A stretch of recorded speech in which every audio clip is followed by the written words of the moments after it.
नमस्कार दोस्तों, मैं आप सभी का स्वागत करता हूं अपने यूट्यूब चैनल अभिनव क्लासेस पर। जैसा कि आप सभी को पता है, एवीएस का जो यहाँ पे सीरीज चल रहा है सीटेट के लिए, उसका ये चौथा पार्ट है। इस चारों पार्ट में हम लोगों ने ये डिस्कस किया है कि जो सब्जेक्टिव ईवीएस आता है कक्षा 1 से 5 तक के लिए, जो सीटेट दिया जाता है उसके लिए, उसका ये अंतिम पार्ट है। और मैं आशा करता हूँ इतना पढ़ लेने के बाद में आप सभी उन 15 क्वेश्चंस में 13 से 14 अच्छे से करके आएंगे। और अगर आप चैनल पर नए हैं तो चैनल को सब्सक्राइब कर सकते हैं, इसमें कोई आपका चार्ज या पैसा नहीं कटेगा। इससे होता क्या है कि एक मोटिवेशन मिल जाता है नए वीडियो बनाने के लिए। तो आप चैनल को सब्सक्राइब कर लीजिए और कमेंट ज़रूर कर दिया करें, जिससे एक फीडबैक मिल जाता है।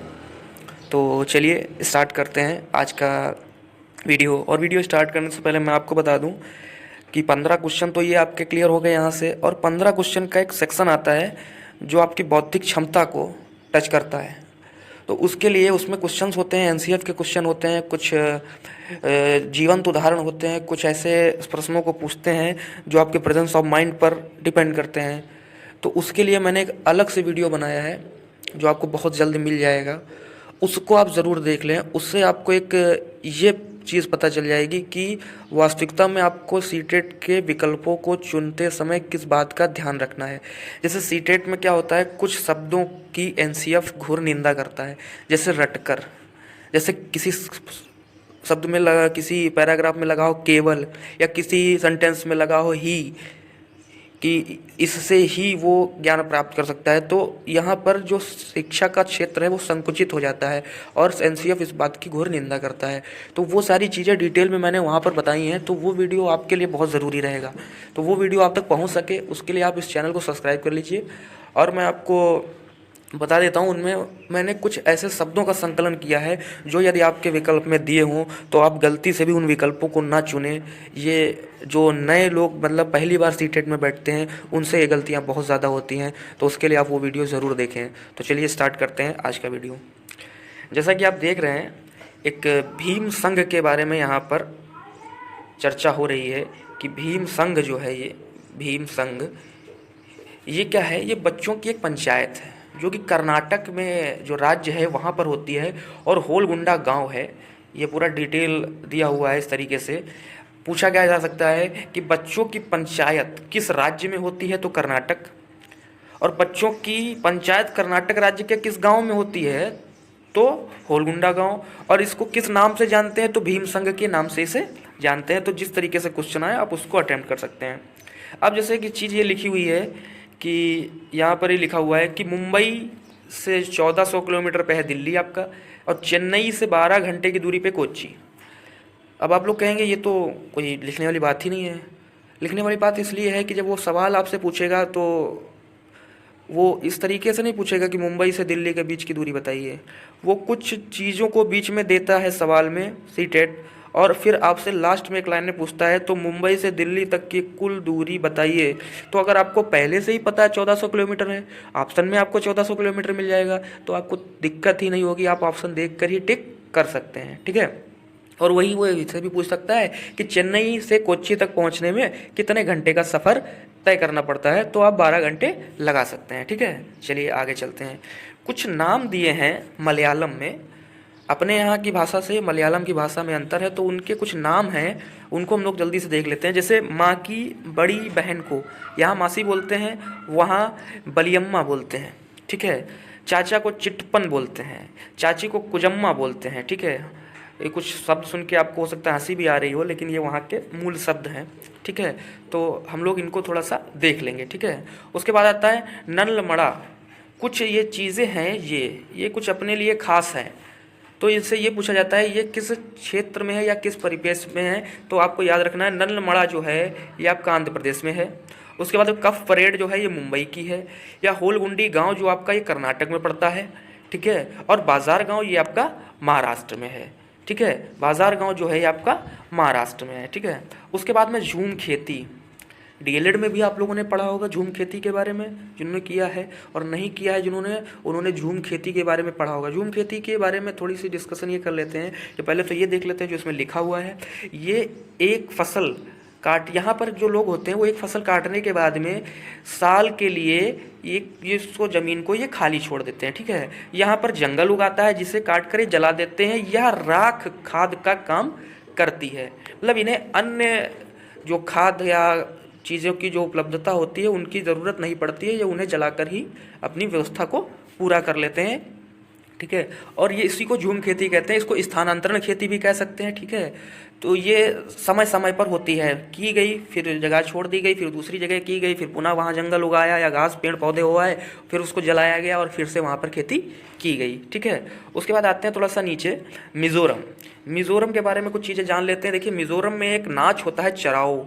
ये काहे पर होता है? ये भैया साहब फसल काटने पर होता है, ठीक है। फसल पकती है, वहाँ पर ये चराओ नाच होता है इस खुशी में कि हमारी फसल पक गई है, ठीक है। और ये होता कैसे है? इसमें दो लोग डंडी लेकर आमने सामने, दो जो लोग हैं वो बैठ जाते हैं, फिर ये ढोल की तान पर डंडियों को ज़मीन पर पीटते हैं, ठीक है। उसके बाद में देखिए, कुछ चीज़ें कहीं ना कहीं के लिए प्रसिद्ध होती हैं, ठीक है। जैसे आगरा कहा जाए तो ताजमहल के लिए प्रसिद्ध है, ठीक है। उसी प्रकार जो है कुल्लू, कुल्लू एक जगह है वो साल के लिए प्रसिद्ध है, सालें मनाई जाती हैं वहाँ पर जाड़ों के लिए।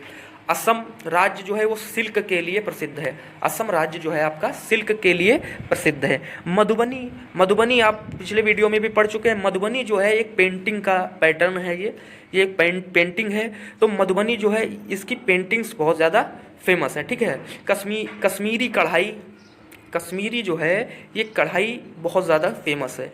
और पेचमपल्ली और कलमकारी ये साड़ियों के प्रकार हैं। अगर कभी भी आपसे पूछा जाए कि एक दो क्वेश्चन कभी कभी ऐसे पूछे जाते हैं कि जैसे मान लिया मोहन बाज़ार गया, वहाँ से उसने कुछ साड़ियाँ खरीदी और ये वहाँ की प्रसिद्ध साड़ियाँ हैं और ये निम्न में से हैं, तो नीचे एक ऑप्शन पेचमपल्ली और कलमकारी दिया होगा, तो आपको कुछ और लगाना ही नहीं है, यही टिक करना है, क्योंकि सीटेट का यही एक ऑप्शन है जो सही होता है, ठीक है। उसके बाद आपका आता है माइक्रोस्कोप। माइक्रोस्कोप की छोटी सी बात एक याद रखनी है, उसमें 1000 गुना बड़ी चीज़ दिखाई देती है, जो मूलतया है उससे 1000 गुना ये सूक्ष्म जीवों को देखने के लिए प्रयोग किया जाता है, ठीक है। अब आते हैं पर्यावरण का जो हम लोग पार्ट पढ़ रहे हैं, उसमें कुछ लोग हुए हैं जिन्होंने पर्यावरण के क्षेत्र में अत्यधिक सफलताएं प्राप्त की हैं और अत्यधिक कार्य किया है। तो उनका क्या करते हैं, थोड़ा सा डिटेल जान लेते हैं, ठीक है। इसमें पहला आता है tiger man of India, Kailash श्रृंखला जो है ये साहब हैं, इनको टाइगर मैन ऑफ इंडिया कहा जाता है, ठीक है। उसके बाद आपका आता है वृक्ष मानव। वृक्ष मानव जो हैं ये वृक्ष मानव जो हैं ये बार्ज बेकर हैं। उसके बाद में आपका ये आता है नर्मदा बचाओ अभियान। इसमें जो है मेघा पाटकर और बाबा आमटे, ये दो लोग हैं जिन्होंने इसके लिए बहुत सारे कार्य किए हैं। उसके बाद में आपका आता है पारिस्थितिकी एवं पर्यावरण विज्ञान के जनक, इनको पी ओडम को कहा जाता है ये, ठीक है। श्वेत क्रांति, दुग्ध क्रांति के जनक ये वर्गीस कुरियन, ठीक है। उसके बाद में ये सभी को पता होगा, हरित क्रांति के जो जन्मदाता हैं भारत में ये स्वामीनाथन है। और यही जो विश्व में हरित क्रांति है ये नॉर्मल बोरान है, बोरान भी कहीं कहीं लिखा होता है, बोरलॉन्ग भी कहीं कहीं पर लिखा होता है, ठीक है। उसके बाद में चिपको आंदोलन सुंदरलाल बोगड़ा आप सभी को पता होगा, ठीक है। उसके बाद में एपिको आंदोलन पांडुराम हेगड़े, आपने पढ़ा होगा। उसके बाद में पक्षी वैज्ञानिक ये सलीम अली साहब हैं, सलीम अली को पक्षी वैज्ञानिक, इन्होंने पक्षी विज्ञान पे अधिक कार्य किया है और नई नई चीज़ों के बारे में वहाँ पे बताया है, ठीक है। विश्व हरित क्रांति के बारे में मैंने आपको बता दिया। भारत में पारिस्थितिकी जो तंत्र है उसके जनक को रामदेव मिश्रा को माना जाता है, ठीक है। जल पुरुष जो है हमारे यहाँ के जल पुरुष, उन्हें राजेंद्र सिंह के नाम से जाना जाता है। और डॉल्फिन जो एक मछली होती है, डॉल्फिन मैन ऑफ इंडिया, ये रविंद्र कुमार सिन्हा को माना जाता है, ठीक है। इसके बाद कुछ दिवस आते हैं जो सीटेट में 1-2 बार पूछे गए हैं, तो ये 6-7 हैं, इनको आप एक बार देख लीजिए, ठीक है। जैसे आपका विश्व पर्यावरण दिवस है 5 जून, सबको पता है। तम्बाकू मुक्त दिवस 21 मई, राष्ट्रीय प्रदूषण रोकथाम दिवस 2 दिसंबर, विश्व वन्य जीव दिवस 3 मार्च, विश्व जैव विविधता दिवस 22 मई, विश्व जनसंख्या दिवस 11 जुलाई, उसके बाद पृथ्वी दिवस आपका आता है 22 अप्रैल। उसके बाद में आता है ओजोन दिवस 16 सितंबर। ओजोन दिवस कई बार पूछा गया है आपसे, ठीक है। उसके बाद में ये कुछ पक्षी हैं जो 3-4 पक्षी हैं इनके बारे में जान लेते हैं, ये थोड़ा ज़रूरी है, ये कई बार सीटेट में पूछा गया है। जैसे एक पक्षी होता है आपका स्विफ्ट, ठीक है, ये पक्षी जो है पक्षियों में सबसे तेज रफ्तार से उड़ने वाला पक्षी है, ठीक है। और जानवरों में तो आपको पता ही है, जंतु चीता है, ठीक है। उसके बाद में आपका आता है रैकून। रैकून एक स्तनधारी बिल्ली जैसा होता है, ठीक है, बिल्ली होता है जैसा होता है, बिल्ली नहीं होता है, ठीक है। ये मेढक मछली आदि को अपना भोजन बना लेता है, ठीक है। ये मेढक मछली आदि का भोजन करता है, अपना भोजन के लिए इनका प्रयोग करता है, ठीक है। कैसोवरी, कैसोवरी एक चिड़िया है जो विश्व की सबसे खतरनाक चिड़िया है, ठीक है। और इसे खतरनाक चिड़िया भी बोला जाता है क्योंकि ये जो है बहुत क्रोधित होती है चिड़िया, ठीक है, गुस्सेल चिड़िया है ये। उसके बाद में आपका आता है सचिव पक्षी। सचिव पक्षी जो है ये दक्षिण अमेरिका में होती है, ठीक है, और एक विशाल चिड़िया है, जहरीले सांपों का ये शिकार करती है, ठीक है। और यहाँ से ये आपका चौथा पार्ट खत्म हो जाता है।